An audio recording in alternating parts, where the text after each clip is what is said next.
Hello friends, welcome to my channel.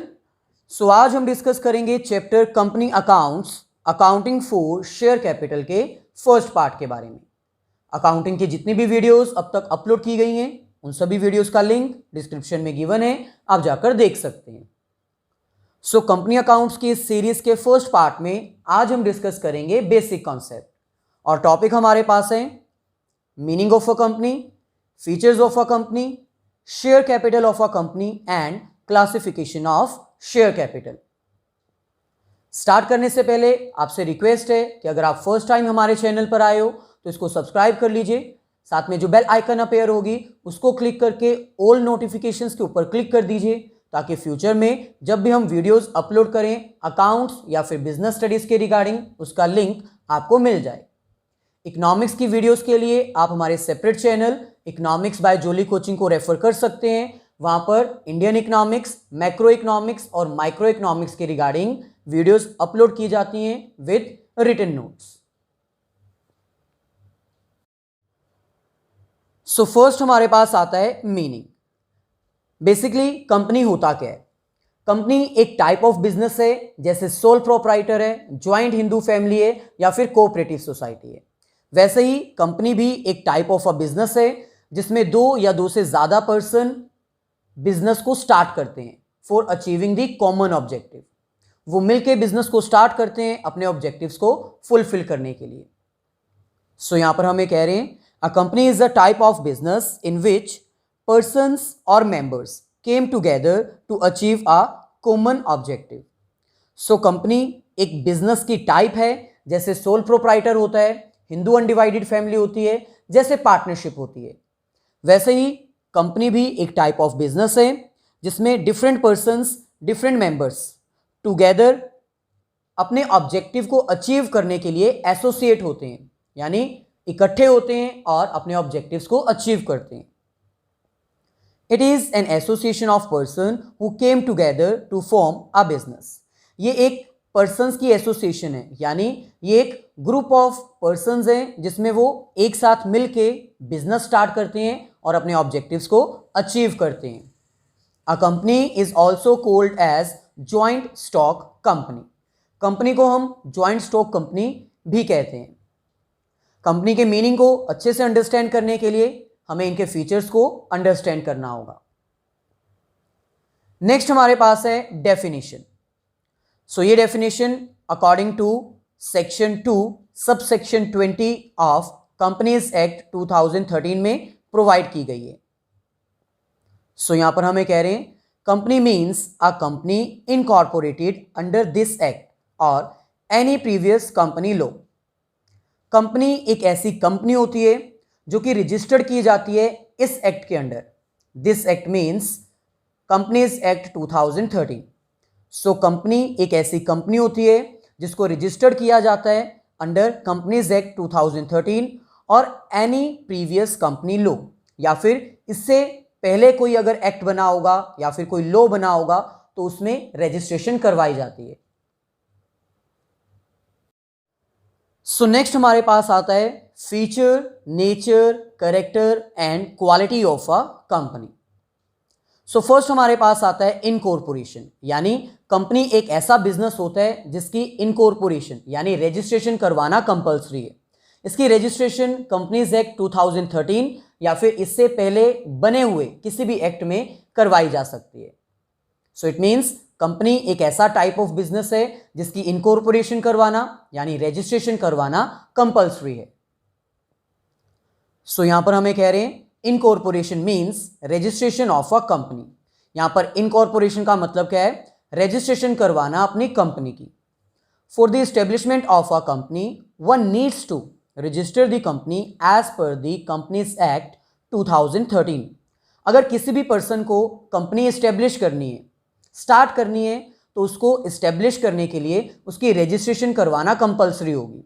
Registration करवाने के लिए उसको रजिस्ट्रार के पास according to the companies act 2013 सारे रूल्स फॉलो करते हुए रजिस्ट्रेशन करवानी पड़ेगी। The incorporation of a company is compulsory. Without registration आप अपनी कंपनी स्टार्ट नहीं कर सकते, रजिस्ट्रेशन करवाना कंपलसरी है। नेक्स्ट हमारे पास आता है separate legal entity. Separate legal entity का मतलब होता है सेपरेट लीगल आइडेंटिटी, यानी कंपनी एक ऐसा टाइप ऑफ बिजनेस है जिसमें कंपनी की एक अलग पहचान होती है, वो अपने नेम से जाना जाता है। ऑनर्स, मेंबर्स, मैनेजमेंट और कंपनी सभी डिफरेंट पर्सन्स हैं।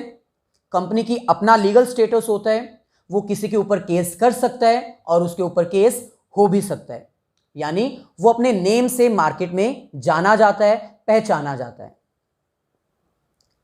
सो यहां पर हमें कह रहे हैं separate legal entity means having separate identity. Separate legal entity का मतलब क्या होता है?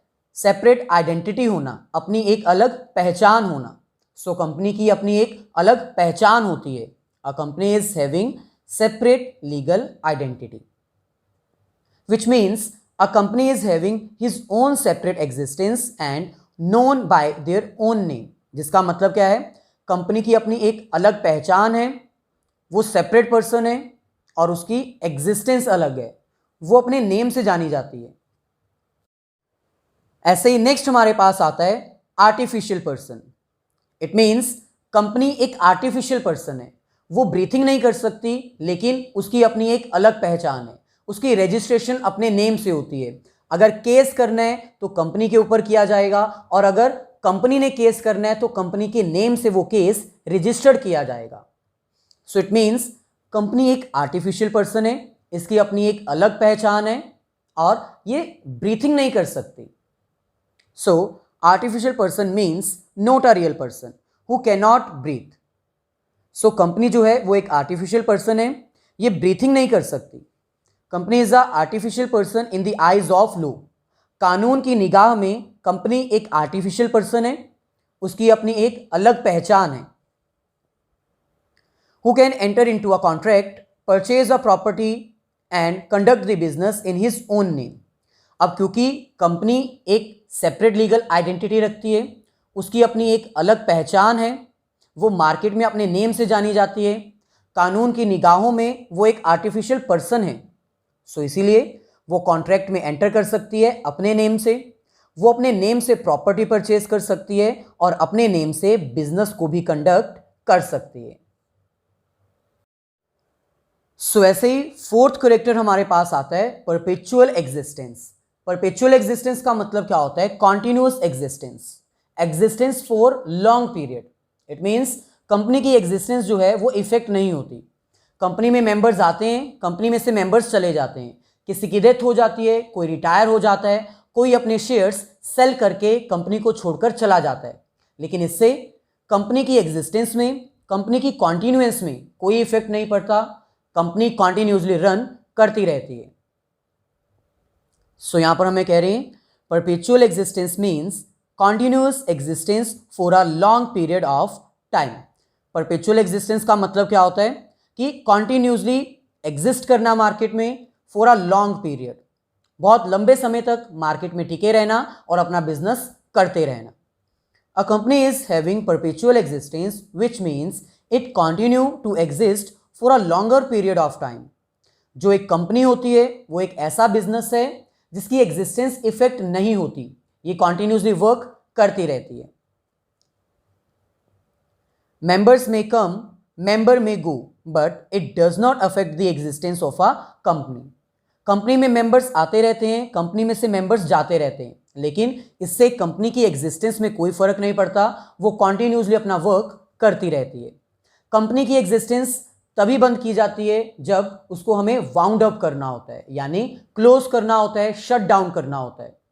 एट दैट टाइम कंपनी को लिक्विडेट किया जाता है, यानी सारी एसेट्स सेल की जाती हैं और लायबिलिटीज की पेमेंट कर दी जाती है। नेक्स्ट हमारे पास आता है लिमिटेड लायबिलिटी। जो कंपनीज होती हैं उनकी लायबिलिटी लिमिटेड होती है depending upon the situation. So first हमारे पास आता है in case of limited by shares, यानी एक पर्सन ने जितने शेयर्स परचेज किए, जितनी वैल्यू की इन्वेस्टमेंट की है, तो उसकी इन्वेस्टमेंट के अकॉर्डिंग ही उसकी लायबिलिटी भी लिमिटेड कर दी जाती है। अगर किसी पर्सन ने 1 लाख इन्वेस्ट किए, 1 लाख के शेयर्स परचेज किए, तो उसकी लिमिट हो जाएगी up to 1 lakh. depending upon the value of share. The member or shareholder are having limited liability according to the value of shares. जो कंपनी के मेंबर्स हैं, जो कंपनी के शेयर होल्डर्स हैं, अगर उनकी लाइबिलिटी लिमिटेड बाय शेयर्स है, it means जितनी शेयर्स की वैल्यू होगी उतनी ही पेमेंट वो eight the time of liquidation company को पे करेंगे. Next, in case of limited by guarantee, कई बार मेंबर्स एक पर्टिकुलर अमाउंट की गारंटी प्रोवाइड कर देते हैं कि eight the time of liquidation हम इतनी वैल्यू प्रोवाइड करेंगे. For example 2 lakh, 5 lakh, 20 lakh. So जो अमाउंट गारंटी की जाती है उस अमाउंट तक एक मेंबर की लिमिट जो है वो डिसाइड कर दी जाती है. So the members are having limited liability according to the guarantee given by them at the time of winding up of the business. So इस सेकेंड केस में जो मेंबर्स हैं, जो शेयर होल्डर्स हैं, उनकी लायबिलिटी लिमिटेड होती है according to the guarantee given by them, जितनी गारंटी वो प्रोवाइड करते हैं at the time of liquidation. Last हमारे पास है in case of unlimited liability. अगर कंपनी अनलिमिटेड लायबिलिटी के साथ रजिस्टर्ड है तो इट मींस इसके सभी मेंबर्स की लायबिलिटी अनलिमिटेड होगी. वो तब तक पेमेंट करेंगे जब तक पूरी तरह से कंपनी वाइंड अप नहीं हो जाती, कंपनी की पूरी लायबिलिटी पे नहीं हो जाती. इस केस में अगर कंपनी की एसेट्स फुलफिल नहीं हो पाती लायबिलिटीज को पे करने के लिए, in that case share holders की पर्सनल प्रॉपर्टी को भी यूज किया जा सकता है लायबिलिटी को पे करने के लिए. If company is registered as unlimited liability then the liability of the members are also unlimited. अगर कंपनी ही अनलिमिटेड लायबिलिटी के साथ रजिस्टर्ड है तो उसके मेंबर्स की लायबिलिटी भी क्या होगी? अनलिमिटेड. वो तब तक लायबल होंगे जब तक फुल एंड फाइनल पेमेंट वो नहीं कर देते फर्म की, बिजनेस की, कंपनी की लायबिलिटीज को. सो ऐसे ही सिक्स्थ कैरेक्टर हमारे पास आता है transferability of shares. Transferability of shares means selling of shares. क्या एक शेयर होल्डर किसी दूसरे आउटसाइडर पर्सन को शेयर सेल कर सकता है या फिर नहीं? सो ये डिपेंड करता है टाइप्स ऑफ कंपनीज के ऊपर. इन केस ऑफ पब्लिक कंपनी, अगर आपकी पब्लिक कंपनी है जिसमें गवर्नमेंट का शेयर है, जिसमें गवर्नमेंट का कंट्रोल है, इन दैट केस आप अपने शेयर्स इजीली ट्रांसफर कर सकते हो. There is no restriction in transferring the shares. One member may discontinue by transferring their shares to another person. अगर आपकी पब्लिक कंपनी है, इन दैट केस कोई भी रिस्ट्रिक्शन नहीं है, आप अपने शेयर्स ट्रांसफर कर सकते हो. एक मेंबर जो बिजनेस में कंटिन्यू नहीं करना चाहता, जो इंटरेस्टेड नहीं है, वो अपने शेयर्स किसी दूसरे पर्सन को सेल कर सकता है. In case of private company, अगर आपकी प्राइवेट कंपनी है, इन दैट केस यहां पर रिस्ट्रिक्शन है, आप इजीली अपने शेयर्स दूसरे पर्सन को सेल नहीं कर सकते क्योंकि प्राइवेट कंपनीज में शेयर्स पब्लिक को ऑफर नहीं किए जाते. प्राइवेट कंपनी में शेयर्स कुछ प्राइवेट पर्सन्स को दिए जाते हैं, कुछ रिलेटिव पर्सन्स को दिए जाते हैं. सो इसीलिए अगर आप अपने शेयर्स ट्रांसफर करना चाहते हो किसी आउटसाइडर पर्सन को तो ये आपके लिए इजी वर्क नहीं होगा, आप इजीली डिसकंटिन्यू नहीं कर सकते. So there is restriction in the transferring the shares. As in private companies, there are some internal rules for the members which needs to be followed by every member called as article of association. So अगर आपकी private company है तो आप easily अपने shares transfer नहीं कर सकते क्योंकि प्राइवेट कंपनीज में कुछ इंटरनल रूल्स प्रिपेयर किए जाते हैं और वो इंटरनल रूल्स सभी मेंबर्स को फॉलो करने होते हैं. और वो इंटरनल रूल्स किस चीज़ के होते हैं? Regarding the transferability of shares, जिसको हम क्या बोलते हैं? Article of association. नेक्स्ट हमारे पास आता है मैनेजमेंट एंड ओनरशिप. कंपनी एक ऐसा टाइप ऑफ बिजनेस है जिसमें मैनेजमेंट और ओनरशिप दोनों सेम हैंड में नहीं होती. मैनेजमेंट कोई और करता है और ओनरशिप किसी और की होती है. शेयर्स आपने परचेज किए हैं लेकिन आप कंपनी को मैनेज नहीं कर सकते. मैनेज करने के लिए board of directors, managing directors elect किए जाएंगे, एक कमेटी बनाई जाएगी, वोट डाले जाएंगे, जो मेंबर्स इलेक्ट होके आएंगे, सिलेक्ट होके आएंगे, जिनको ज़्यादा वोट मिलेंगे वही मैनेजमेंट में पार्टिसिपेट करेंगे. सो हम ये कह सकते हैं there is a divorce between management and ownership in a company. Company में मैनेजमेंट और ओनरशिप के बीच में डिवोर्स है। जो ओनर्स हैं वो बिजनेस को मैनेज नहीं करते। ऑनर्स वोट की हेल्प से मेंबर्स को इलेक्ट करते हैं और जो इलेक्ट होके जाते हैं वही मैनेजमेंट करते हैं। So there is a separation between management and ownership of a business, ownership of a company. यानी मैनेजमेंट और ऑनरशिप के बीच में सेपरेशन है। मैनेजमेंट कोई दूसरा पर्सन करता है और ऑनरशिप किसी और की होती है। As company is not manage by all the members, सभी मेंबर्स मिल के बिजनेस को मैनेज नहीं कर सकते, इसीलिए सभी मेंबर्स में से कुछ चुनिंदा पर्सन्स को सिलेक्ट किया जाता है, इलेक्ट किया जाता है और उन्हीं को बोर्ड ऑफ डायरेक्टर्स में भेजा जाता है बिजनेस को मैनेज करने के लिए। It is manage by a separate authority elected by the members called as directors. So इसमें एक सेपरेट अथॉरिटी होती है जो कि इलेक्ट की जाती है। कौन इलेक्ट करता है? मेंबर्स। और जो इलेक्ट होके कमेटी आती है वो डायरेक्टर्स होते हैं और वही उस बिजनेस को, उस कंपनी को मैनेज करते हैं। सो नेक्स्ट और लास्ट कैरेक्टर हमारे पास आता है कॉमन सील। कॉमन सील का मतलब यहां पर होता है स्टैंप, जो कि कंपनी के नेम से रजिस्टर करवाई जाती है और उस स्टैंप को यूज किया जाता है सभी पेपर्स पे, सभी डॉक्यूमेंट्स पे इस्टेब्लिश करने के लिए। अब क्योंकि कंपनी एक आर्टिफिशियल पर्सन है सो इसलिए ये साइन नहीं कर सकती, लेकिन इसकी स्टैंप प्रिपेयर की जाती है जो कि एज अ साइन वर्क करती है और सभी डॉक्यूमेंट्स के ऊपर वो स्टैंप इस्टेब्लिश की जाती है, यानी लगाई जाती है। So common seal means stamp of the company which will act as a sign by the company. Common seal का मतलब यहां पर है स्टैंप, जो कि कंपनी के नेम से होती है और उसको यूज किया जाता है सभी डॉक्यूमेंट्स पे लगाने के लिए, ताकि इसको एज अ सिग्नेचर समझा जाए कंपनी के बिहाफ पर। It is not compulsory to have a common seal. ये कंपल्सरी नहीं है कि हर एक कंपनी के पास कॉमन सील होनी चाहिए, यानी स्टैंप होनी चाहिए। But if a company is having a common seal then that needs to be used at all important papers, all important documents. लेकिन अगर कंपनी की कॉमन सील प्रिपेयर की गई है, उसके पास स्टैंप अवेलेबल है, तो उस स्टैंप को यूज किया जाएगा सभी डॉक्यूमेंट्स के ऊपर लगाने के लिए। सो ओवरऑल ये सारे कैरेक्टर्स को अगर क्लब कर दिया जाए तो हम कंपनी का एक मीनिंग डिफाइन कर सकते हैं that company is an artificial person having separate legal identity, perpetual existence, common seal etcetera. So जितने भी कैरेक्टर्स हैं अगर हम उसको कंबाइन कर दें तो हमारे पास कंपनी का मीनिंग डिफाइन हो जाता है, हम उसके मीनिंग को इलेबोरेट कर सकते हैं।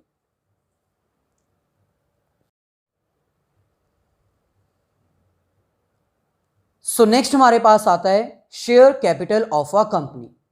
हर एक बिजनेस को स्टार्ट करने के लिए कोई ना कोई कैपिटल यानी कोई ना कोई अमाउंट इन्वेस्ट जरूर करनी होती है।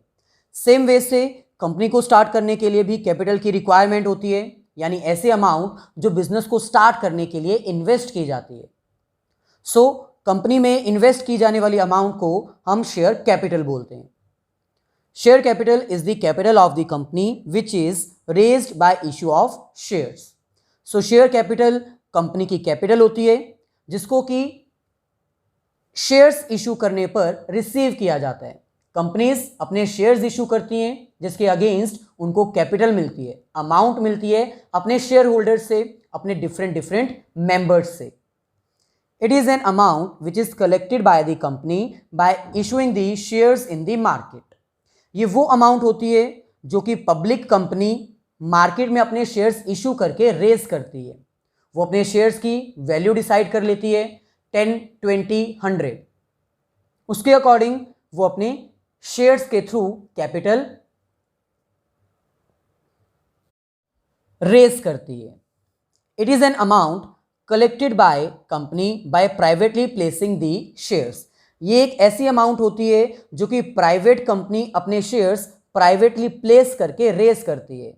यानी जो पब्लिक कंपनी है वो तो मार्केट में अपने शेयर्स इशू कर सकती है कैपिटल को रेज करने के लिए, लेकिन जो प्राइवेट कंपनी है वो अपने शेयर्स पब्लिकली इशू नहीं करती, वो कुछ प्राइवेट पर्सन्स को अपने शेयर्स इशू करती है, अपने रिलेटिव्स को, अपने नॉन पर्सन्स को। नेक्स्ट हमारे पास आता है what is share. So share एक ऐसा डॉक्यूमेंट होता है जिसका प्राइस डिसाइड कर दिया जाता है, एक यूनिट डिसाइड कर दी जाती है और उस यूनिट के अकॉर्डिंग शेयर्स को मार्केट में सेल किया जाता है और जनरल पब्लिक से अमाउंट रेज की जाती है। फॉर एग्जाम्पल, अगर हम बोलें कि एक पर्टिकुलर डॉक्यूमेंट का प्राइस है ₹10, तो इट मीन्स अगर हम इसको मार्केट में सेल करेंगे तो कंपनी को ₹10 मिल सकते हैं। ये एक तरह से डॉक्यूमेंट होता है, एविडेंस होता है regarding the issue of shares. So share is a unit according to which the capital of the company is divided. Share एक ऐसा यूनिट होता है जिसके अकॉर्डिंग पूरी कंपनी की कैपिटल को डिवाइड किया जाता है। फॉर एग्जाम्पल, अगर कंपनी 1 लाख की है, यानी उसकी कैपिटल 1 लाख है और उसके पर शेयर की अमाउंट ₹10 है, तो यानी उसके पास कितने शेयर्स हैं? 10,000। सो शेयर एक ऐसी यूनिट होती है जिसके अकॉर्डिंग कंपनी की कैपिटल को डिवाइड किया जाता है। It is a document, paper claim issued by the company for raising capital in their business. ये एक तरह से ऐसा डॉक्यूमेंट होता है जो कि कंपनीज इशू करती हैं अपने शेयर होल्डर्स को एज अ प्रूफ, और इसके थ्रू कंपनीज अपनी कैपिटल को रेज करती हैं, कैपिटल को इनवाइट करती हैं, रिसीव करती हैं from the share holders. Hence the capital of a company is divided into units which are known as shares. So company की जितनी भी कैपिटल होती है उसको कुछ यूनिट्स में डिवाइड कर दिया जाता है जिसको हम क्या बोलते हैं? Shares. And these shares are issued to raise the capital for the business. और उन शेयर्स को मार्केट में इशू किया जाता है कैपिटल को रेज करने के लिए। फॉर एग्जाम्पल, अगर एक कंपनी ₹10 वाले शेयर्स इशू करती है 1000, इन दैट केस वो कितनी कैपिटल रेज कर सकती है इन्वेस्टमेंट पर्पस के लिए? 10,000।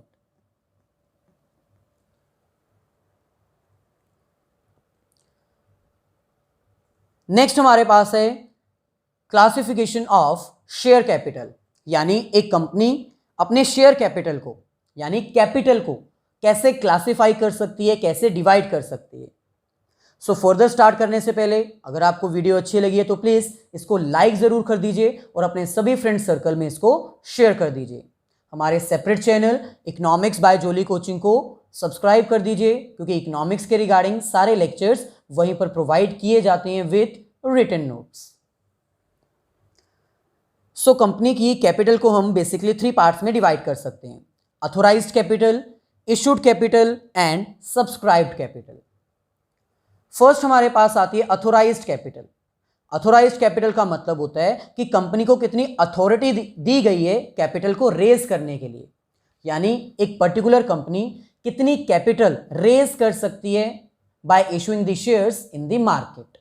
मार्केट में अपने शेयर्स को इशू करके कितनी लिमिट है, कितने शेयर्स वो इशू कर सकती है अपनी कैपिटल को रेज करने के लिए, उसको हम क्या बोलते हैं? ऑथोराइज्ड कैपिटल यानी रजिस्टर्ड कैपिटल। जब कंपनी अपने आप को रजिस्टर्ड करवाने गई थी एट दैट टाइम उसकी कैपिटल को भी रजिस्टर्ड किया जाता है, उसकी लिमिट डिसाइड की जाती है कि कितनी कैपिटल वो रेज कर सकती है फ्रॉम द पब्लिक, तो उसको हम क्या बोलते हैं? Authorised capital. सो यहां पर हमें कह रहे हैं authorised capital is the registered capital of a company. जो ऑथोराइज्ड कैपिटल होती है वो रजिस्टर्ड कैपिटल होती है कंपनी की, जितनी रजिस्टर्ड की गई है आप उससे ज़्यादा शेयर्स मार्केट में इशू नहीं कर सकते, उससे ज़्यादा आप कैपिटल रेज नहीं कर सकते। It is the maximum limit allowed by the memorandum of association. ये मैक्सिमम लिमिट होती है जो कि रूल्स और रेगुलेशंस में मेंशन किए जाते हैं। किस चीज़ के rules and regulations? Outer side, जिसको हम क्या बोलते हैं? Memorandum of association. सो ये एक डॉक्यूमेंट होती है जिसमें रूल्स एंड रेगुलेशंस मेंशन किए जाते हैं और इसमें यह भी मेंशन किया जाता है कि एक कंपनी की ऑथोराइज्ड कैपिटल कितनी होनी चाहिए, यानी उसकी मैक्सिमम लिमिट कितनी होनी चाहिए regarding the issue of shares. It is that capital which a company can raise by issuing the shares. ये वो कैपिटल होती है जिसको एक कंपनी मार्केट में इशू करके अपनी कैपिटल रेज कर सकती है। नेक्स्ट हमारे पास आता है issued capital. Basically issued capital authorised capital का ही पार्ट होती है। जितनी हमें अथॉरिटी मिलती है, जितनी हमारी लिमिट होती है, उसी में से हम कुछ पोर्शन मार्केट में इशू कर देते हैं कैपिटल को रेज करने के लिए। जो शेयर्स हम मार्केट में इशू कर देते हैं कैपिटल को रेज करने के लिए, उसको हम क्या बोलते हैं? Issued capital. यहां पर हमें कह रहे हैं issued capital is that part of authorised capital which is issued for raising capital. Issued capital authorised capital का वो पोर्शन है, वो पार्ट है जिसको एक कंपनी मार्केट में इशू कर देती है कैपिटल रेज करने के लिए, कैपिटल इनवाइट करने के लिए। It includes all those shares which are issued for cash, other than cash, issued to directors, issued to signatories of memorandum of association etc. issued capital में सारे शेयर्स इंक्लूड किए जाते हैं, चाहे वो कैश के बदले में इशू किए हों, चाहे वो अदर देन कैश के बदले में इशू किए हों, चाहे वो डायरेक्टर्स को इशू किए हों, चाहे वो सिग्नेचरीज को इशू किए हों जिन्होंने मेमोरेंडम ऑफ एसोसिएशन के टाइम पर सिग्नेचर्स किए थे। लास्ट हमारे पास आता है subscribed capital. Basically subscribed capital issued capital का वो पार्ट है जो जनरल पब्लिक सब्सक्राइब कर लेती है, यानी एक्चुअल में परचेज कर लेती है।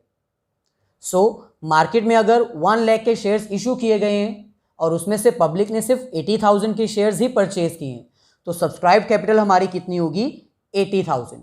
यानी ये इशूड कैपिटल का वो पार्ट है जो जनरल पब्लिक परचेज कर लेती है और कैपिटल पे कर देती है। It is that part of issued capital which is actually subscribed by the public for cash और other than cash. Subscribed capital issued capital का वो पार्ट है, वो पोर्शन है जो जनरल पब्लिक सब्सक्राइब कर लेती है, यानी परचेज कर लेती है फॉर कैश और other than cash. Subscribed capital को फर्दर हम 2 पार्ट्स में डिवाइड कर सकते हैं। फर्स्ट हमारे पास आता है subscribed and fully paid up.